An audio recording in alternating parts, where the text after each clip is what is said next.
J'ai occupé chez Insercol un poste de téléconseillère. Pour moi, insertion, je savais pas trop ce que c'était. J'avais pas trop envie de faire ça.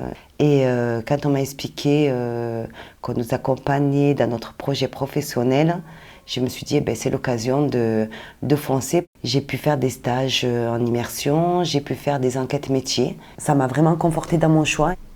Mon projet professionnel est en lien avec le médical et on m'a proposé un poste d'agent d'accueil standardiste dans une clinique de rééducation pour une période de 4 mois pour l'instant. Et j'ai quand même envoyé mon dossier au JPS d'Avignon pour intégrer l'école. Mais je suis contente parce qu'en fait je ne m'y attendais pas du tout. J'avais perdu confiance en moi.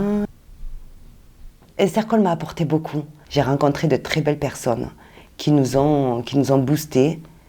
J'ai beaucoup appris, il y a beaucoup de soutien, d'empathie, d'humanité. On m'a fait comprendre que j'étais capable de beaucoup de choses.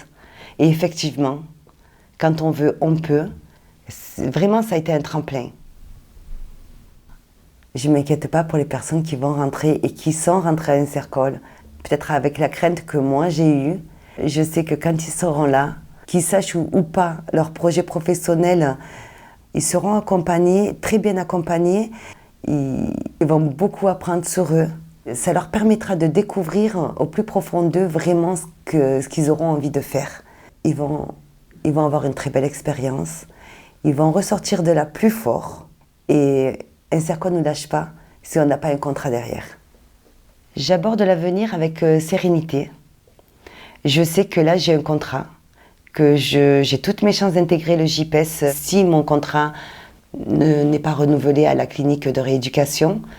Je pars gagnante, je n'ai rien à perdre et je ne me souhaitais pas mieux que tout ce qui m'arrive. C'est au-delà de mes espérances.